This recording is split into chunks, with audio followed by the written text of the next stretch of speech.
capítulo 9, verso 23 em diante. Capítulo 9 de Lucas. Os manauaras falam assim, né? Lucas, capítulo 9, verso 23. Feche os seus olhos. Paizinho querido, estamos abrindo a tua palavra agora. Cale o homem e fale Deus aos nossos corações.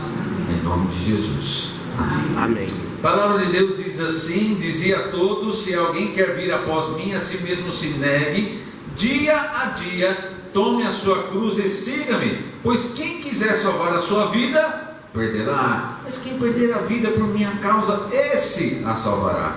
Que aproveita o homem ganhar o mundo inteiro, se vier a perder ou causar dano a si mesmo? Porque qualquer que de mim e das minhas palavras se envergonhar, dele se envergonhará o Filho do Homem, quando vier na sua glória e na do Pai e dos santos anjos. Verdadeiramente vos digo, há alguns atos que aqui se encontram que de maneira nenhuma passarão pela morte, até que vejam o reino de Deus. Muito bem, pode olhar aqui para mim. Jesus, ele estava em mais um dia com os seus discípulos, tá? Os historiadores dizem que possivelmente estava sendo vivenciado ali o ano 30 depois de Cristo, e Jesus estava visitando Cesareia de Filipe, tá? Se você pode encontrar isso, se você for, por exemplo, lá em Mateus, no capítulo 16, o verso 24 até o 28, você consegue enxergar então todo esse dia de Jesus. E Jesus então começou a falar com seus discípulos em mais um dia do seu ministério, tá? E neste dia ele perguntou para os seus discípulos assim: viu, me diz aí, quem que as pessoas andam falando que eu sou? Tá? Que interessante, né? Até Jesus Cristo ficava preocupado com o que as pessoas achavam dele. Certo ou errado? Certo ou errado? Certo. Errado. Ele não estava preocupado não com isso. Na verdade, ele queria saber os discípulos, o que eles achavam de Cristo. Porque eles estavam ali com Cristo, eles estavam vivendo o ministério com Cristo, próximo de Cristo. Mas é interessante a gente já fazer aqui uma aplicação, onde é importante o que as pessoas pensam da gente. Sim ou não? É importante. Agora, o que elas pensam de nós não pode determinar quem somos. Porque tem gente que olha para a nossa cara e não gosta do que vê. Tem gente que olha e fala, não gosta daquela pessoa, o que ela fez? Nada, não gosta dela. Já viu isso? Já. E já viu aquela história assim, poxa, mas eu tinha uma impressão de você assim, mas eu vi que você não é nada disso, né? Talvez você olhe para a cara do pastor Anderson e você acha que eu sou uma almofadinha. Não parece uma almofadinha? Não? A senhora é bondosa demais, viu? Nem tudo que parece é. Que lindo, né? Um playboyzinho, né, Gracinha? Playboyzinho. Mas quando você vê, você percebe que realmente eu sou um playboyzinho. As aparências muitas vezes enganam, mas é importante, como cristãos, realmente saber o que as pessoas pensam de quem somos. Mas Cristo estava querendo entender dos seus seguidores o que realmente eles achavam que ele era. Aí alguns começaram a dizer, não, porque as pessoas pensam do Senhor, que o Senhor é Elias, né? Que o Senhor é um profeta, um homem poderoso. Aí Jesus fala, tá bom, mas e vocês? Aí Pedrão, uma faísca adiantada, né? Pedro era faísca adiantada, né? Ele falava primeiro, ele agia primeiro, fazia tudo primeiro. Normalmente quem é assim, ou dá muito certo na vida ou dá muito errado. Pedro teve que enfrentar esses problemas. Olha só, mas ele falou primeiro e ele falou certo. Ele falou assim, o Senhor é quem? É Cristo, o Filho de Deus Altíssimo. Aí Jesus olhou para Pedro: você é o cara. E sabe, Pedro, não foi ninguém que te revelou. Quem foi?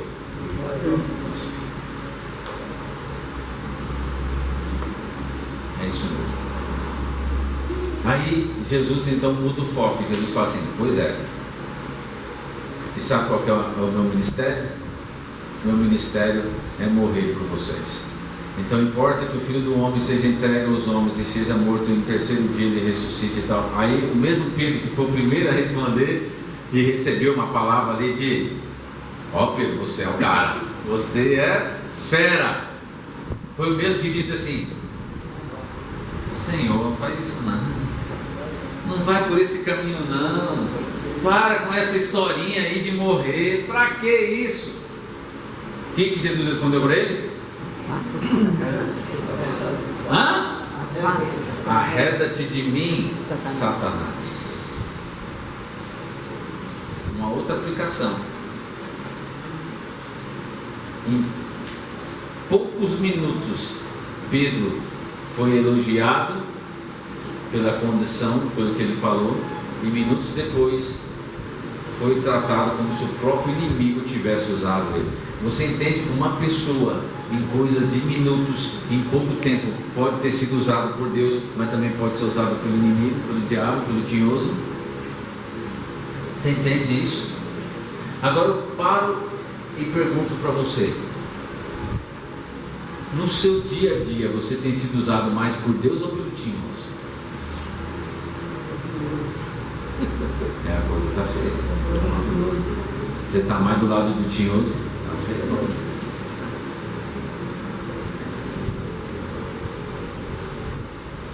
Porque entende que era Pedro, o mesmo que tinha sido usado pelo Espírito Santo alguns minutos antes, foi usado pelo diabo alguns minutos depois. Está certo que Jesus, ele estava na verdade mandando um recado, era para o tinhoso mesmo, dizendo assim: não vai dar certo não, viu, coisinha do mal. Mas é uma lição para nós. O ser humano é inconstante, e se a gente não ficar vigiando o tempo todo, vamos cair, vamos ser de uma hora para outra usado pelo tinhoso. E eu tenho certeza que você já vivenciou pessoas que de uma hora para outra estava tudo direitinho, daqui a pouquinho, cadê a pessoa?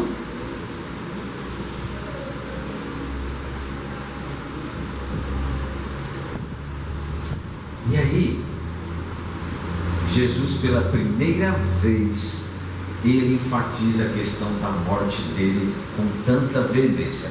Já tinha havido uma outra oportunidade que ele tinha falado? Tinha, uma única vez, mas muito superficial.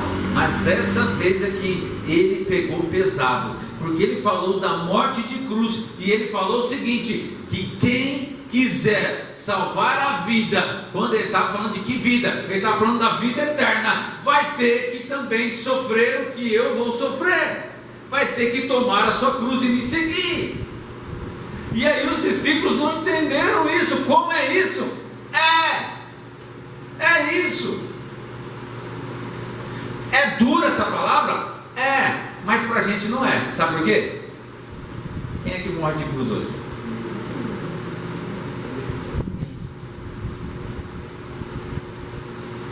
Ninguém. Então para nós, esse verso aqui é muito distante, mas para eles não era distante. Por quê? Porque todos os dias eles vinham pelas estradas homens crucificados. Era comum naquela época os romanos crucificar as pessoas pelas estradas. Era somente em um evento especial que era levado ao Gólgota. Eram os piores que eram levados ao Gólgota. A maior parte era onde estava mesmo. E eles sabiam como era doloroso, complicado, difícil, temeroso morrer de cruz. Agora a gente lê isso aqui hoje no século XXI, a gente não entende isso. É muito superficial. É por isso que eu estou vindo pregar esse assunto aqui hoje. Eu quero colocar você no mundo real. E o mundo real, ao servir a Cristo, é passar realmente por problemas e por dificuldades. É você realmente ter que levar a cruz. Agora, se a sua vida está muito tranquilinha, está tudo acontecendo de bom, está tudo tranquilo, tudo sossegado, eu quero dizer uma coisa para você: alguma coisa está errada. Porque em nenhum momento você vê o discurso de Jesus diferente de alguns discursos aí fora. Em nenhum momento no ministério de Jesus, no Novo Testamento, até mesmo os apóstolos de Cristo que escreveram depois falam assim: fique tranquilo, aceita Jesus e tudo vai dar certo na tua vida. Por quê? Porque quando a gente lê a Bíblia, não é assim. Não é assim. Todos aqueles que realmente entenderam que era servir a Cristo, que era carregar a cruz, morreram de forma terrível. A não ser um, mas que também passou uns mal bocado, ia de barco num tanque de óleo fervendo. Agora,